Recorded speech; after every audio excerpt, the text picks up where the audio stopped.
Willow, Season 6, Chapter 15, The Subtle Magics. It's an often acknowledged fact that the best times pass by faster than the bad. A psychological phenomenon to be sure, and not the complex physics of actual time dilation and all that, but you can't deny that a great weekend feels shorter than the first hour of work on a Monday. As with all things, nature demands balance. Thus, when times are bad, the seconds melt into minutes, stretching like strands of cheese pulled from a hot sandwich. There's also a thickness to it that's difficult to describe. The rush of fear and adrenaline does nothing to thin the air, allowing every inch of the world to be filled with syrup. So it is that I'm plunged into a state of conscious panic that cold winter. I see it all happen, fully capable of appreciating every little event within the event, like watching a parade but taking a moment to appreciate every float on its own merit. Except the floats are catastrophes, and the parade is a nightmare. We cooks know these events intimately. They are shows we attend regularly, whether they are pageants of spilled oil, a concert of dropped pots and pans, or a choreography of burning sauces.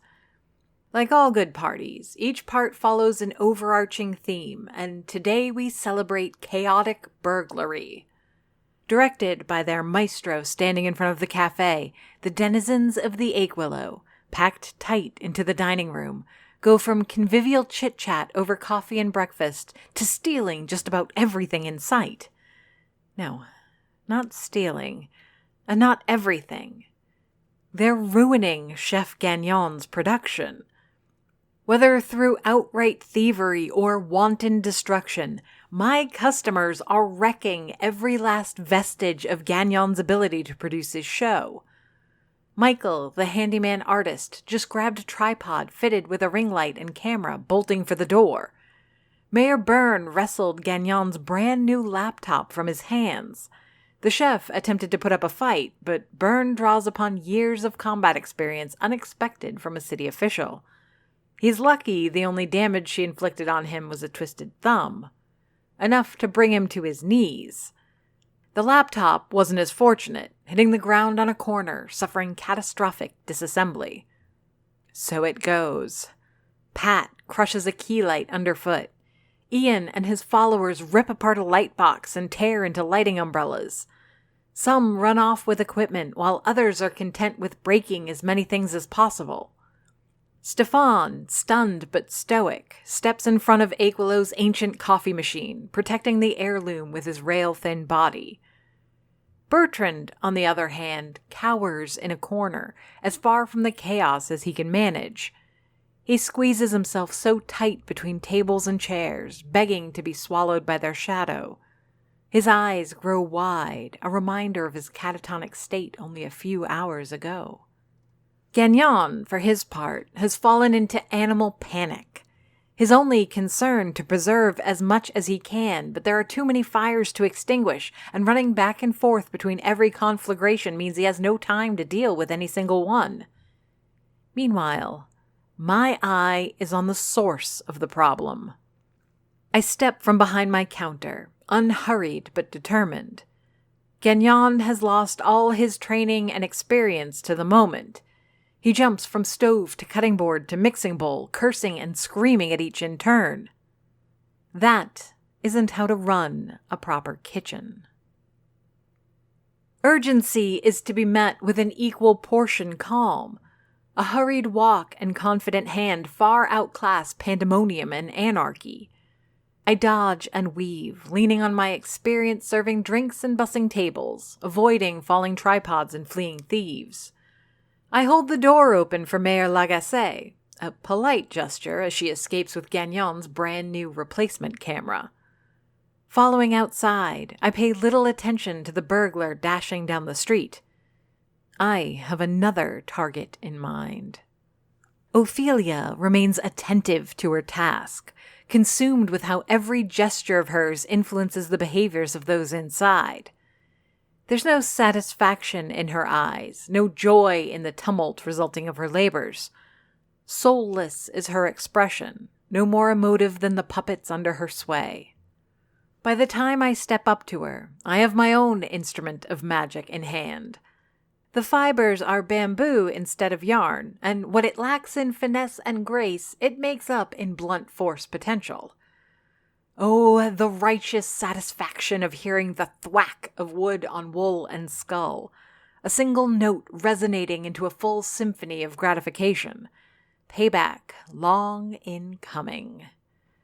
Sure, it's not magic, not in the strictest sense, but it's just as efficient for my purposes. A spell cast in mild violence, conjuring the disruption needed to stop this nonsense. Enough! I cry, adding volume to action. You think I don't see what's going on? I've handled demons worse than you. Rubbing her head, Ophelia looks up. Initial pain and shock traded for confusion and annoyance. Her attention divided, the control she had on the customers of my cafe wanes. Like threads pulling out of a torn sweater, her hold unravels, leaving the early risers of Aquilo in confused stupor. All of that barely registers to me, or Ophelia, eyes locked onto each other like animals vying for territory. In a way, it's funny how reminiscent of my early interactions with Chef Gagnon this is. Walking into my first classes with him, high on previous praise and success with other teachers, I meant to make his classroom my kingdom. His students would be my subjects, and he would be my advisor. Of course, that's not how Gagnon saw things, and Ophelia is not about to abandon her own claim to Aquilo without a fight. Except, I'm not so sure this is Ophelia I'm dealing with anymore. I gave you plenty of chances to avoid this, Miriam, she spits, wounded in pride far beyond the ache to her skull. But I've run out of time and patience. Like a foil, I raise my spoon to her face, ready with the threat of another blow. It's a primitive weapon to go up against someone as proficient in her own arts as Ophelia, but I make up for the crudeness with enthusiasm. You're doing greed's work, I accuse, thrusting my weapon in her face to punctuate. She squints. The absence of her lower face, hidden still in thick knitwear, prevents me from getting an accurate read on her features. She could be furious, ready to counterattack with needles and tricks. Perhaps she's on the verge of her villain speech, admitting to her nature and her plans. Maybe she's smiling, recognizing me as a challenge worth her wit. What makes you think that? The question is accompanied by a slump in her shoulders that belies something unexpected. Honest curiosity. If I were an optimist, I'd even believe she was somewhat self-conscious about the accusation. None of that is important, though. She's rattled, and that's all that matters. My friends and customers are no longer under her sway, and although there will be much work to fix things with Gagnon later, we can cross that bridge when we get to it. Do I think she's under greed's influence? Maybe. The symptoms are certainly there. I've been warned about greed and about pride, I explain, waving my spoon around for emphasis. How subtle and insidious they are. And you're conveniently the one we find at Bertrand's room after he's attacked, leaving us to clean up your mess. Then there's this, having all my customers steal Gagnon's equipment. You think I haven't noticed his slipping into avarice? The man's a monster, but not that particular breed. No denials or explanation is offered, not right away. Instead, Ophelia straightens her back and tilts her head. I can see the squinting of her eyes, betraying a hidden smile under her scarf. Slowly, she brings her mittened hands together in a soft clap. Then again, and again. There's no sincerity in her applause, only the passive-aggressive scorn I've grown to expect from her. "Bravo," she says. "You've somehow managed to connect all the dots and still paint the wrong picture. But you've managed to see your friend as a victim and part of the problem, and you're trying to do something about it. So I'll give you credit for that. You're less malice than incompetence, if nothing else." She adjusts her posture, erasing any last vestige of her previous shock. Squaring her shoulders and raising her chin, she adopts a position of confidence, projecting what she wishes she were, hoping that the mask will translate to reality. I'm starting to see through her pattern, though. "And what was your plan?" she asks, the arrogance slipping back into her words. "Hit me with a spoon and shoo me away like some random pest? That's how you banish a demon? With harsh words? I'm not greed, Miriam. I'm the one actively fighting the demon, and you're getting in my way. The beast has its claws plunged deep into your friend's flesh, ready to feast on what it cultivated in him. I'm trying to starve it out, force the creature to reveal itself, but I can't do my job if you don't stop interfering." The cold is starting to get to me. While the adrenaline surge pushing me outside has yet to dissipate, the wind has sapped the warmth from under my clothes, and the falling snow is at work covering me in a layer of freezing moisture.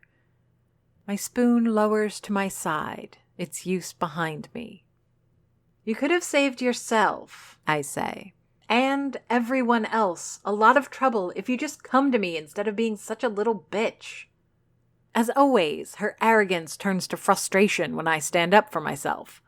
After my initial assault, we've come full circle and Ophelia is the one ready for a fight. I can see it in her fisted-up mittens, and I suspect it's in the tension of her jaw. But my own rage spent, reduced to thick frustration instead, I would rather see things settled my way. "We Dufours aren't about all this," I echo Olivia. "We prefer the subtle magics. All of that spectacle could have been avoided, but you just had to make a scene of it." A massive sigh escapes my lungs, visible in the freezing air. A cloud too small to worship, but too large to ignore. I worry for a moment that Ophelia will mistake it for a tangible sign of my resignation. "I had my own plan to starve out the demon," I say, rubbing my shoulders for warmth. "Something far less vulgar and—" The exception is allowed to take room between us, filling the air just as well as another sigh might have. This is the difficult part. Greed isn't the only demon to be addressed. "And inspired by you," I say, swallowing hard. "I wouldn't have known how greed operates without what you said last night. So thank you for the expertise." A casual observer might imagine Ophelia growing a full foot in height. Her back straightens and her chin pokes out of her scarf, just enough to show me how smug she is. I have come to recognize something wrong in me, something I see in her, too. There's a malignant strain of pride that can't go ignored. While Ophelia's ego certainly deserves monitoring, I first have to look inward and clean my own house. "Glad to hear you finally admit No." I cut her off. Perhaps rude, but the urgency of getting back inside, into the warmth to address the lingering chaos in the Aquilo, takes precedent. "You've done enough. If you don't want to see the angry end of another kitchen utensil, you better be getting back to your own place of business." "I don't have to listen to your threats, Miriam," she snarls. "You can't be trusted with magic. Dufours fill their lack of skill with ambitions beyond their reach, and everyone else suffers." Her mittens caress the edge of her scarf for a moment, but my hands, frozen as they may be, are faster. With muscles grateful for the activity, I pull at her, twisting my arm so as to tighten the wool around her neck like a noose. The squeaking choke that comes out of her is far more satisfying than I should admit. "How dare you accuse me of overstepping? You treat people of this town like threads in your tapestry. You stole my spoon. You hurt my friend." Ophelia's eyes are round with fear, white like a halo around her irises. I'm not big or imposing, but hours upon hours of mixing thick dough and kneading bread, all while carrying heavy pots, have given me some measure of strength. Also, I'm still brandishing my spoon high above my head. Would I have hit her again? Harder this time? Was I about to choke the life out of Ophelia, fueled by the memory of Gulliver's ordeal? I'd like to think I wouldn't have, but I'll never truly know. The weight of 24 eyes put a stop to my assault. The people in the Aquilo have halted their pandemonium, turning their attention instead to the drama playing out on the street. Go home, Ophelia. I let my hold on her slip and lower my weapon. Go home and let me handle this my way. The little witch steps back with hurry, mittens at her throat. I feel I may have confirmed all her fears and justified all her accusations towards me. Never before have I seen this expression in Ophelia. With her, it's always arrogance and mockery, a teaspoon of thinly veiled hatred added for flavor, all of it unprovoked. For the first time, I see something like terror, naked and deserved. I'm not done with you, Miriam, she snarls, struggling to pull herself together. Ophelia never takes her eyes off me, backing up, hands still at her throat, still near her scarf, yet without giving it a tug or a pull. We're not done with each other, I whisper, a quiver of either fear or cold on my lips. I swear this is the last time, Anais claims, walking into the Aquilo. In front of her, with a spring in her legs, the tiny Nisha skips into the dining room. The little girl barely acknowledges me with a smile and a wave before heading to find a table. I certainly hope not, I greet Anais. We've always got room for you and Nisha, especially now. It's true. My dining room is finally mine again. Every last vestige of Frederick Gagnon's production has been packed, swept up, and removed from the premises. Most of the stolen items were returned, often held by confused and sheepish community members unable to comprehend what got into them. Some, more savvy than others, will require detailed accounts to allay their fears. People like Mayor Lagacé aren't likely to turn a blind eye. The damage to Gagnon's property remains substantial. Hundreds, if not thousands of dollars in equipment was damaged or destroyed in the chaos, not to mention the loss of production. Nisha, Anais calls out to her daughter, come tell Miriam what you want to eat. Oh, I interrupt. No need. I made something special just for her. I can bring it to her table in a moment, with some orange juice. I feel bad for Anais. She's a strong woman, obviously hard-working, but just as devoted to her daughter. The blow to her pride accepting so much help and charity from strangers must be difficult. Like the cold outside, necessity saps the ego like so much warmth, leaving nothing behind but itself. Anais takes it like a champ, though, bolstered by the love she feels for Nisha. If anyone deserves respite, it's these two. You really shouldn't have, she says. Please, let me make it up to you. Tut-tut, in time. I had a culinary experiment to run, and Nisha is the perfect test subject. Just let me do my thing. Annabelle watches Anais leave, circles under her eyes. I should see a reflection of myself in my friend, my exhaustion a match for hers. Despite the long hours without sleep, the horror of the night, and the tumult of the morning, I feel a certain spring in my own step. Nothing compared to Nisha, but within the same flavor profile. You did it, didn't you? Annabelle asks, leaning on her shoulder, hovering over her mug. I did something, I confess, unwilling to put to words what I created. Tell me again how you bashed Ophelia with a spoon. I wish I could have been there. I'd have held her down for you. Annabelle's proclivity towards violence gets but the briefest smile and the softest chuckle from me. Not my proudest moment, I admit. I'd take it back if I could. Now, what are these two on about? Of all the places in the Aquilo dining room, Nisha chose the one table everyone else is avoiding. If I were a spider crawling on the ceiling and I were to look down, I would see a clear aura around the table occupied by one Chef Frederic Gagnon. The events of the morning have left him a wreck.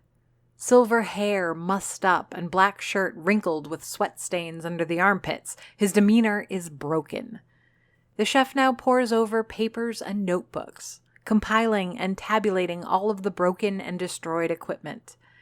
He pulls at his scalp, a vain attempt to tease out the memory of who damaged what. All this in an effort to seek financial compensation. Nisha, for some reason, decided that his table was the one best suited for her own works.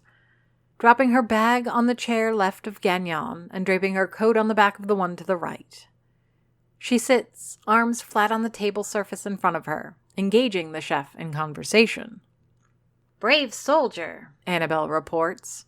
"I swear he snarled at me when I walked in." Not a difficult scene to imagine. "All right," I say, wiping my hands on my apron. I think I've procrastinated long enough. With that, I walk into the kitchen. 2 small tarts await me in the refrigerator, each prepared with a unique customer in mind. One has the face of a bear cast in tempered chocolate on top. The other is plain, but with a dollop of whipped cream and a single basil leaf. It's important not to mix them up. Like medicine to individual patients, there would be dire consequences otherwise. I slip them on a tray and pour a tall glass of orange juice. With a little ceremony, I fold a tea towel that I drape over my arm before walking over to the isolated table. My waterlogged shoes serve as a reminder of the morning's ordeal, but also of my purpose. I'm going to heal these 2 people who both need a balm to their souls. And all I have at my disposal are the simple magics of the Dufour. "All right," I say, passing Annabelle. "Here's hoping Gagnon doesn't explode in a shower of blood." "Wait," Annabelle says. "Is that a thing that could happen?" I leave her to wonder, focused on my mission instead. The conversation between child and chef is interrupted too soon for me to overhear anything. Gagnon doesn't look very happy, but then again, when is he? Nisha has the air of an accountant, all business. "Good morning, Nisha." "Chef." Nisha greets me with a smile, but one held back by the reins of professionalism, the little girl playing whatever role she has with conviction. "Hello," she says, distracted. "Mr. Gagnon lied to me. He said I could be in the show, and now there's no show, and he won't tell me why." There's no bitterness in the tyke's voice, more of a mild disappointment. A business opportunity that slipped through her fingers. "Well," I say, pulling up a chair, "maybe we can convince him to be a little more forthcoming, shall we?" From my platter, I distribute the tarts, starting with the orange juice for Nisha. "You don't have Seraphine, Barbat, Julienne, and Citron with you?" I ask, holding her tart in my hand. "No." She shakes her head, eyes closed and lips tight like they're holding a secret. "I have work to do today." I put the tart with the chocolate bear in front of her, along with a dessert fork and a napkin. "Right. Wouldn't want friends to get in the way of work." The little circular pastry with the dark maroon filling has her interest, but not her appetite. This is a little fancier than what I usually prepare for guests, and though the presentation may not testify to the fact, I think Nisha realizes it nonetheless.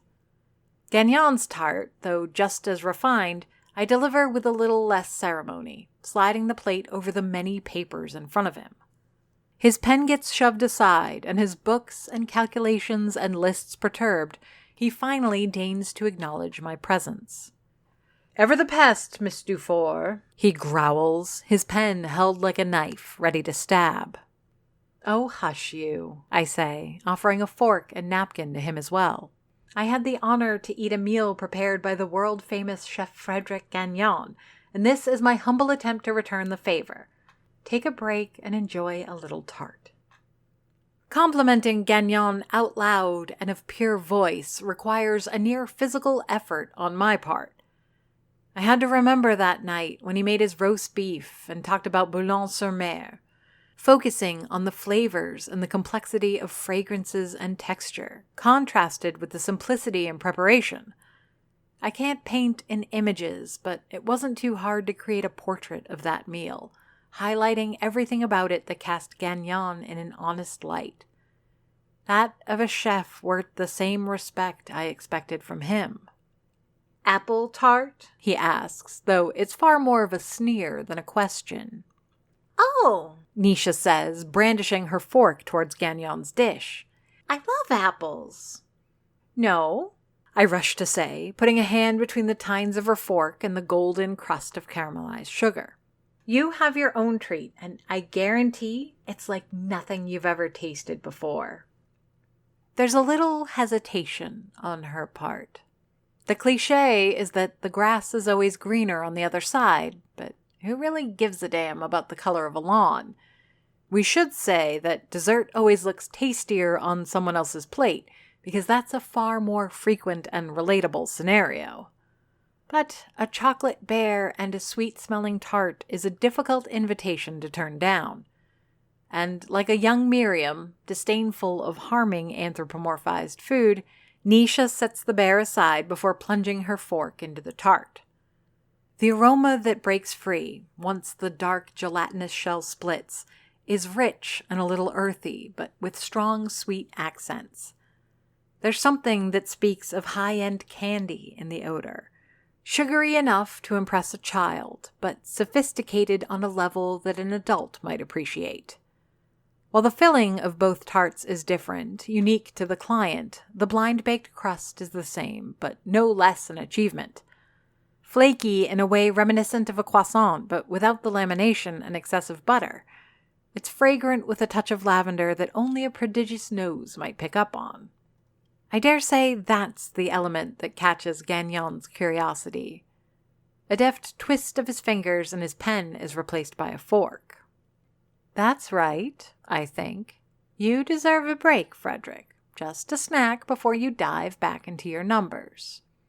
The chef uses the side of the fork to cut the filling and crust, mashing them together a little before picking a bite up, bringing it to his nose for evaluation.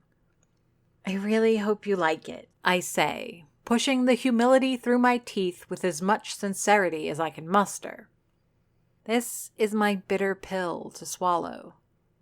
Gagnon can't fight greed on his own, not without a thorough and unlikely education in the supernatural side of Aquilo. I have little time for that. Lucky him, he gets a magic apple tart instead. Using some of Olivia's own Cortland apples, specifically from a batch she gave me. From the orchard to my hands, to Gagnon's plate, no money or goods were exchanged. I won't charge him for the dessert either, and I made sure to invest as much of my own generosity into the making of his filling. Meanwhile, I have to willfully fight back against pride. It's been worming itself into me for some time now. I felt it, luxuriated in it, refusing to address its increasing influence on me. Time will tell if this is a fight I can win on my own. A work in progress, it will require vigilance. If this works, both greed and pride will have been deprived of their food source, and they'll have to find new pastures and reveal themselves.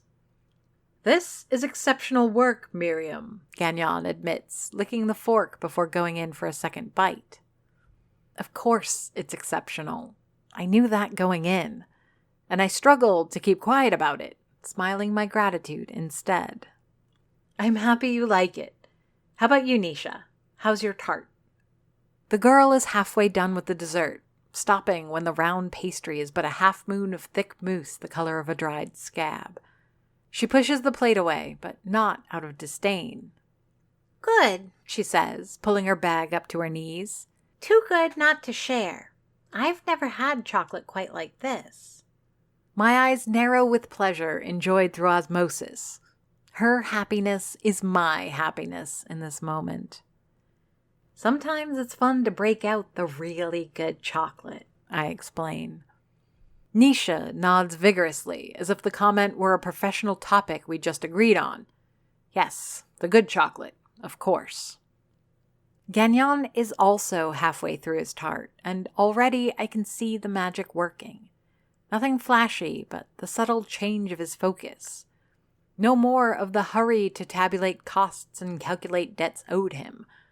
His attention is on Nisha, watching the child take out her stuffed animals and doll, as well as a bundle of red wool and her very own crochet needle. Chocolate? Annabelle asks as I get back to the counter.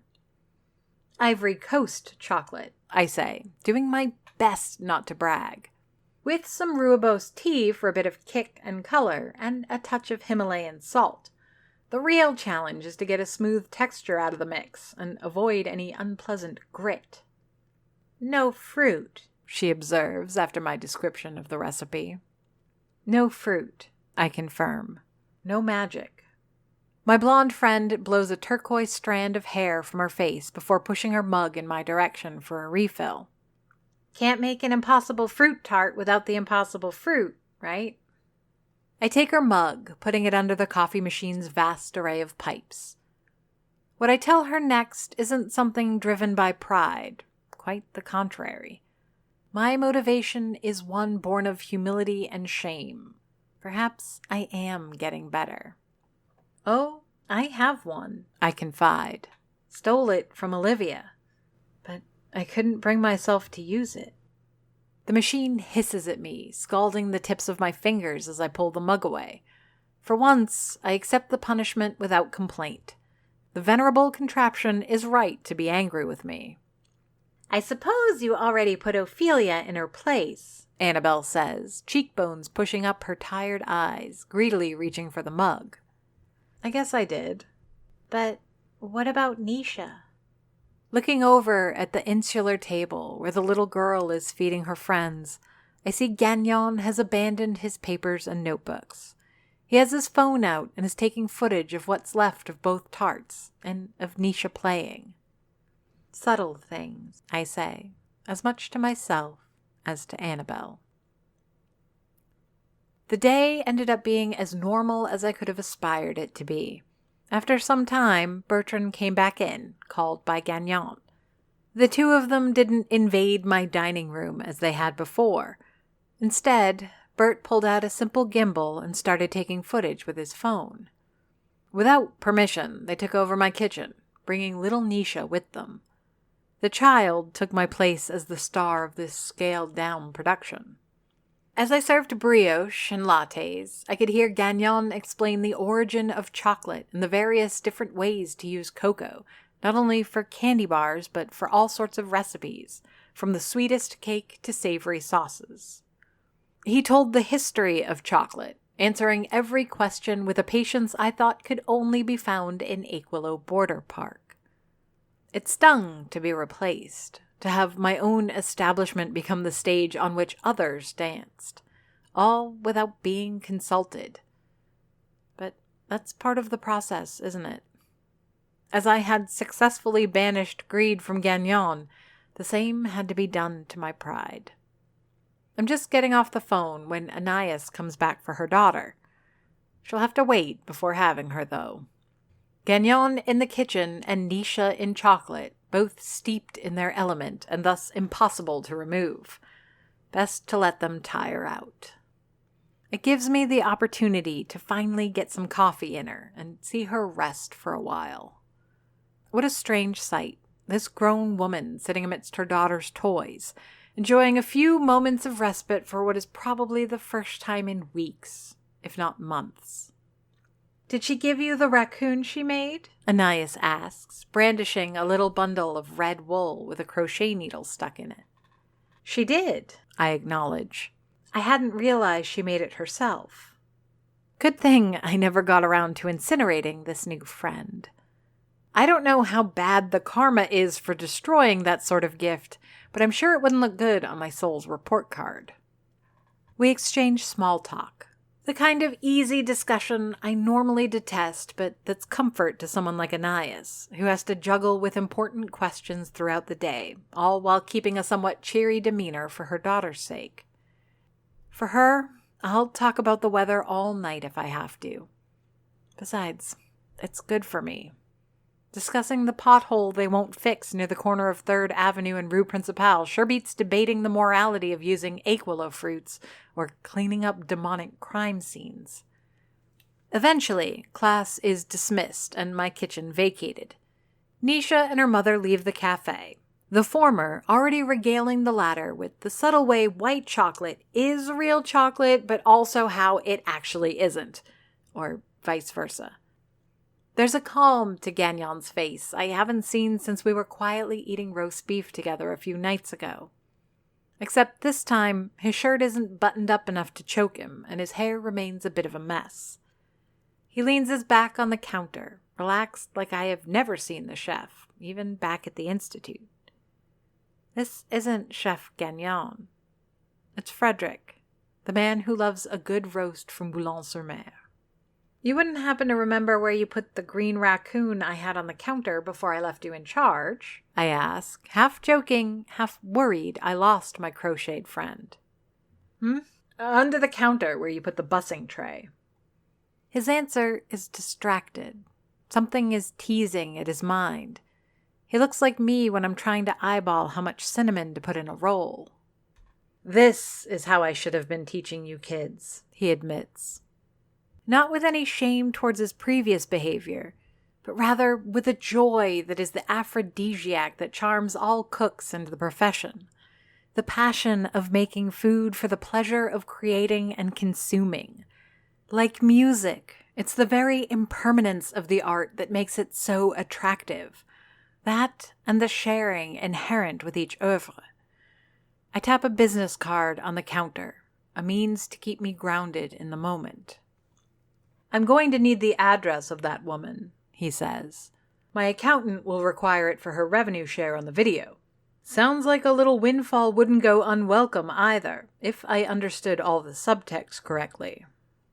Frederick looks back, eyebrows raised, waiting for my confirmation. Only once I've offered a shy nod does he turn back to looking at the window of the Aquilo. Have you given any thought to my offer? He asks. Tour the world for a year on his dime, meeting the best cooks in the world to learn and perfect my craft. Even though I assumed the generous arrangement had been taken off the table, I had given it a lot of thought, actually. How could I not? 2 years, I offer, an answer more confident than expected.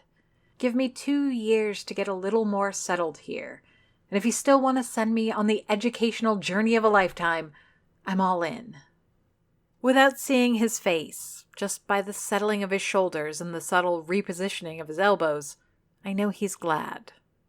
Good. I intend to hold you to that. We exchange our final farewells, promising to keep in touch.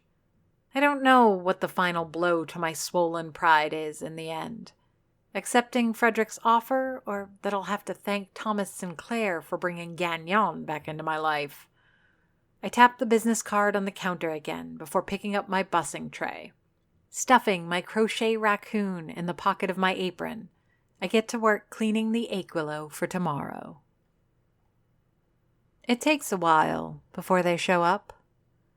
My dining room, much like the last week, has gone from complete chaos to a tidy affair. Every table and chair is exactly where I like them to be. The mayors, Byrne and Lagacé, will be happy to see their usual spot straddling the line between Canada and the US again. It'll be nice to have room for all my customers to sit, eat, drink, and mingle once again. Greed and pride will be back, and this time I'll be ready for them. In fact, savoring the restored order of the Aquilo, I thirst to set things right on other fronts as well. I owe Olivia an apology, and something has to be done about Gulliver. Already, I've put the bread in the oven for one thing I want taken care of with urgency and decisive action.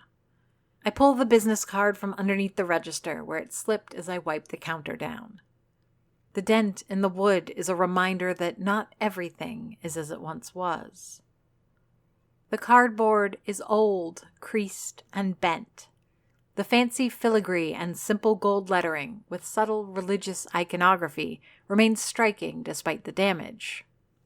I'm about to give up and head to my apartment when the Aquilo sings their arrival to me.